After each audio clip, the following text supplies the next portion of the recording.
Good morning guys, it's currently 9 in the morning, and when it's so early in the morning it usually means that we are going on another media drive. And today's drive is actually a proper road trip because we have the new CKD Kia Carnival with us today. And today's drive I'm going to bring you along all the way to Penang to really try out how the car feels like and show you what's new in this CKD Kia Carnival. Let's go!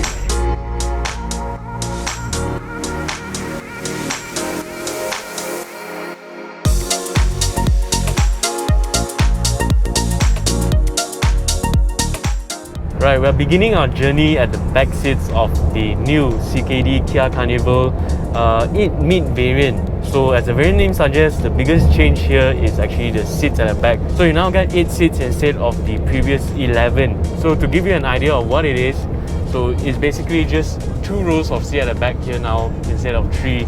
And as a result, because of the one lesser row of seats, you also get a lot more space in terms of knee room at the back here. But aside from that, the seats feels almost identical to the previous one, at least in the second row here. The middle seat here still can be folded down and basically act as a tray table. So in the 8 mid variant, you don't get the same premium relaxation seats at the back here, but you can still recline it like quite a bit. And in this position, with the blinds up and with a pair of sunglasses, I think it's actually quite comfortable as well to just lay back and enjoy the road trip, which I'm going to assume this position for probably the next half an hour. So we're now at the first driver change pit stop, and I'll take this opportunity to show you the rear passenger quarters here in more detail. So this is the 8-seat configuration, as I said previously. The middle seat here has now been folded down for us to act as like a table in the middle. But the cool thing about this 8-seater is that this second row seats, all of these seats can actually be removed from the railings at the bottom of the car here. And not only that, these seats in the second row here can actually be flipped to face behind. So you get sort of like a conference room kind of setting, so you can talk to all of your passengers who are sitting in the third row seats. So this is the legroom situation at the second row seats, but you can actually adjust the seats to move front and back. So this is at the rearmost position. You get quite a lot of space over here, but you should only do that if you really hate your rear passengers. In this normal sitting position, which I was in just now, there's still quite a lot of legroom over here. And if you check at the back, there's still quite a lot of space as well. So this 8-seater variant really feels a lot more like a family kind of MPV instead of the school bus kind of feel in the 11-seater. And as before, you still get the aircon vents on the roof over here, which kind of looks like a old school van. But the position here is actually perfect to blow air directly at you, and you get a control panel at the back here with temperature as well as fan speed control. So sitting at the back here, especially with the ride quality of this car, is actually quite comfortable for long distance journeys.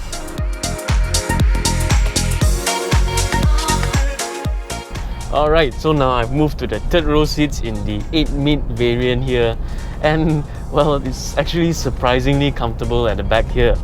The seats are not the same one as the ones in the second row. They're a bit thinner on the back as well as slightly more narrower because of the wheel arches over here. It's not uncomfortable. It's not like those cut price MPV third row seats that you usually get, and it's actually really plush, and it feels really comfortable to sit even for longer journeys. And because of the reduction in one row of seats at the back here, you do actually get quite a lot of knee room at the back here.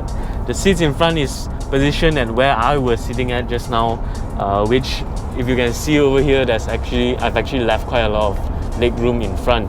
But even then, I still have plenty of space at the back here. So if you move the seats all the way to the front, the knee room at the back here is probably more than a lot of D-segment cars even. So completely no issues in terms of space. And even on the third row, your seats here can actually be reclined by quite a bit as well. So really, this car, I think maybe for 6 adults, will be completely perfect for long distance journeys. So in the third row over here at the back, you get this hard plastic armrest over here with plenty of space for cups, and this is the same on both sides, by the way.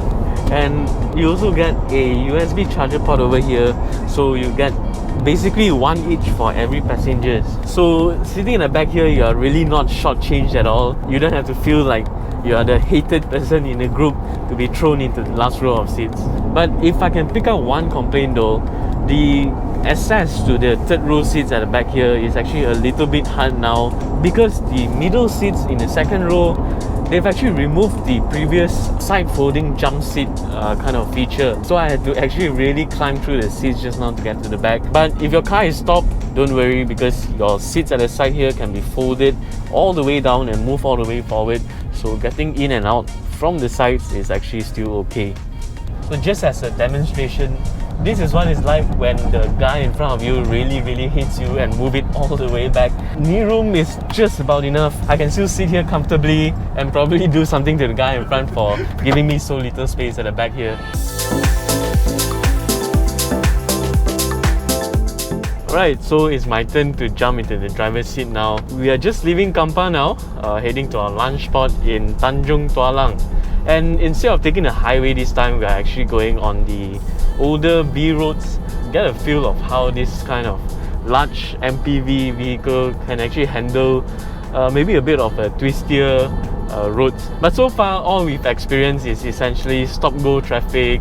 And in this kind of tight B roads with only one lane, you do actually have to do quite a bit of overtaking, especially when there are slower moving traffic like lorries or trucks just moving really slowly in the middle of the road. And fortunately, the mechanicals underneath the Kia Carnival is unchanged from the CBU version to the CKD version. You still get the same 2.2 litre turbo diesel unit with 199 horsepower and 440 Nm of torque. In day-to-day driving, honestly, it is actually quite adequate. And even when it comes to overtaking, short bursts of acceleration, the engine still does pull actually quite impressively. And it's impressively quiet and smooth in the sense that you don't get the traditional diesel kind of rattly noise, you don't get the rough feeling. Even at lower RPMs, honestly it feels a little bit like a regular turbocharged petrol engine. And in a family car like this, especially if you need to go on long journeys to the outskirts where you go through a lot of all this slower traffic, or even in cities or towns in traffic jams, I think that's actually a very valuable thing to have. Driving along this kind of less paved roads, let's call it that, you actually get quite a good feel of how the suspension is tuned on this Kia Carnival. I believe it's unchanged from the imported Kia Carnival, but in essence it's actually on the firmer side. It's not actually crashy, so going through all these potholes and bumps, it doesn't really feel uncomfortable. And to me, the added firmness does give it a bit of a perhaps European feel. And the added benefit of a firmer suspension setup is you do get a little bit more confidence when it comes to tighter corners. But then again, you can't really fight physics, and it's such a huge car. Don't expect it to handle as well as a sedan, but in a pinch, I wouldn't call it fun, but it's competent. Now, in terms of advanced driver assistance features, unfortunately, this 8 mid variant does not have anything at all. In fact, it's even worse than the imported CBU Kia Carnival. That car used to have blind spot monitoring. This car has none of that, anything at all. Which honestly, I think is quite a shame, considering this is, after all, a family car. And yeah, in a family car, I guess safety is supposed to be the #1 priority. So hopefully later we get to drive the 7 High variant, which even gets a level 2 semi-autonomous driving capability.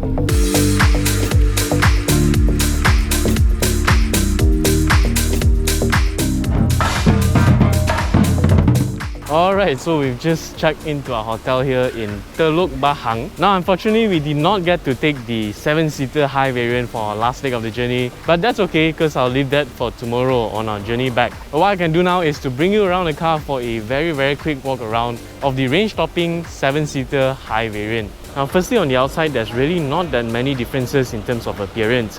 In front, it's almost identical to the existing model we had here. And around the side, you also get the same 18-inch wheels as the 11-seater imported variant over here. But if you look closely though, this wing mirror over here is actually new, which is now smaller, more angular and a bit more car-like.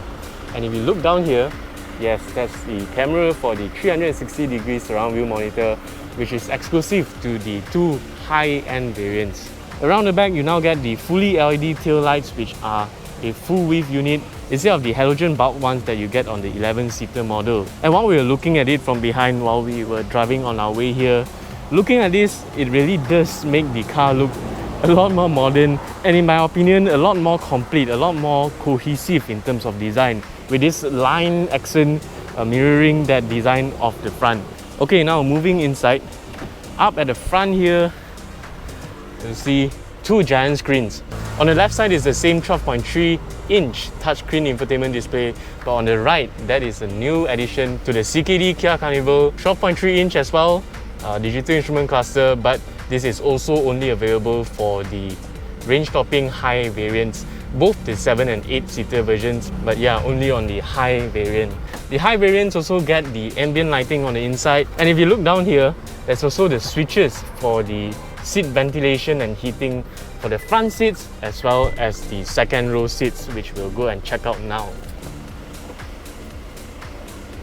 Aha, so this is the new highlight of the new CKD Kia Carnival, which is the 7-seater seat configuration. The second row seats here are actually something like a captain seats, and if you push it all the way in, you can even activate what's called the zero gravity mode, and let me just try to demonstrate it over here.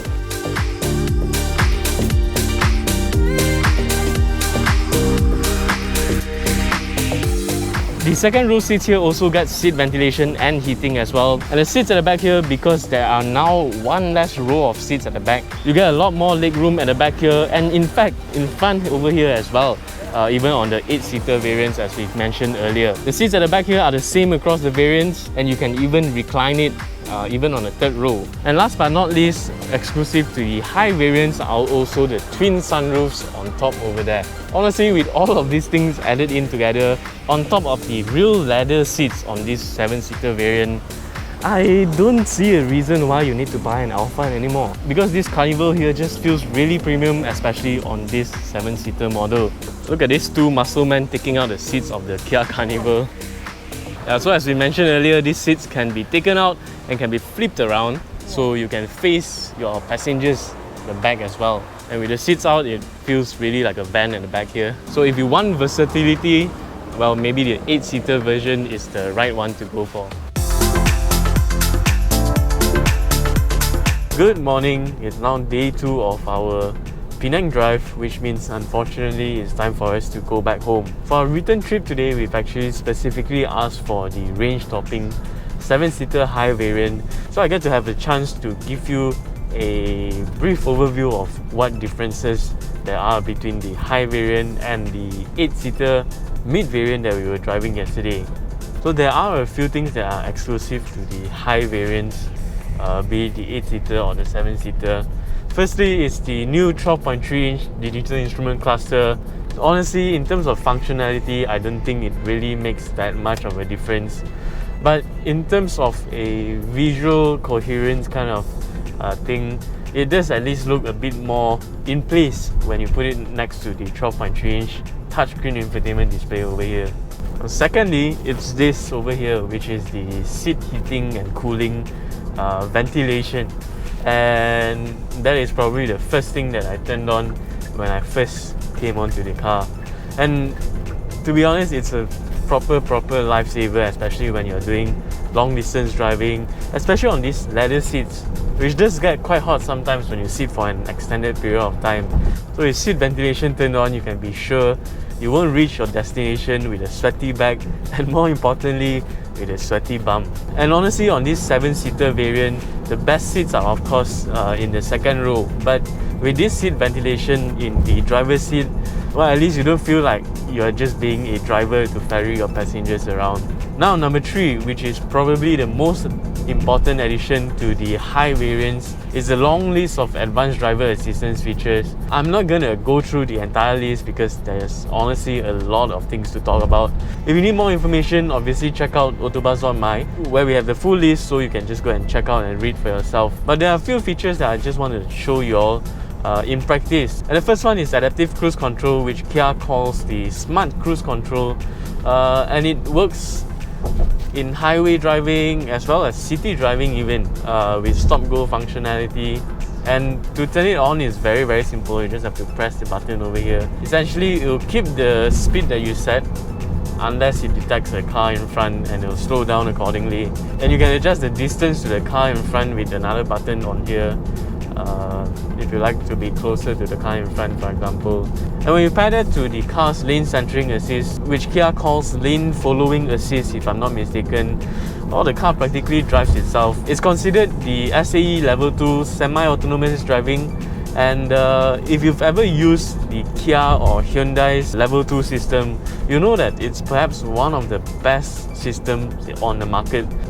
The acceleration and braking to the car in front is done very gently and very smoothly, and even the steering and lane centering assist, it just follows the road very well, and it doesn't bounce you between the lane markings. It even sort of follows the curve of the road to make the corner feel as smooth as possible. And on today's highway journey back home, I think we're going to be using this system a lot. Now, speaking of highway journeys, I think one of the most beneficial features in the whole list of features is the blind spot collision avoidance assist. And how it works is basically when you turn on your turn indicators, it will detect if there's a car in your blind spot behind you. And if there is, and you attempt to turn the wheel to move into the lane, well, the car will basically pull you back into the lane to prevent a collision. And if you're doing a lot of highway drives, which you probably would be if you're buying a car like this, well, I think that feature is definitely a must-have, at least on Malaysian roads. Now, I say I'm driving the car, but really I think it's mostly the car just driving itself. And for those of you who are interested to know what's the fuel consumption on this car like, from our start of the journey until now, through the Batu Ferringhi curvy coast roads, through Georgetown traffic lights, and now on the highway, we are averaging a 7.3 litres per 100 km fuel consumption figure, which on a car of this size is really impressive.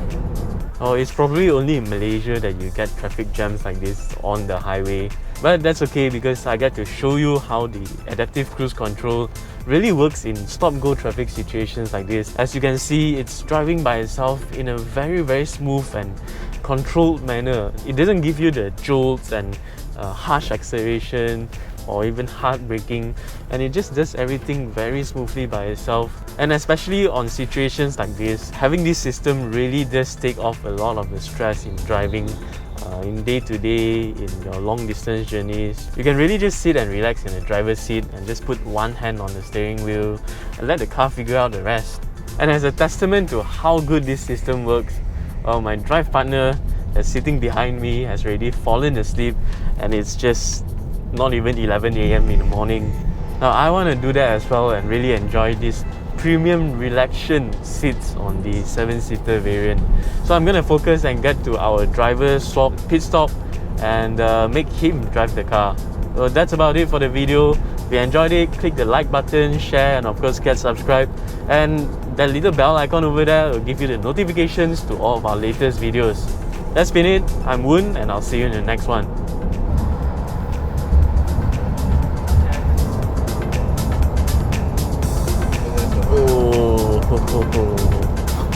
I thought I was gonna get some work done, but I think I'd rather take a nap instead.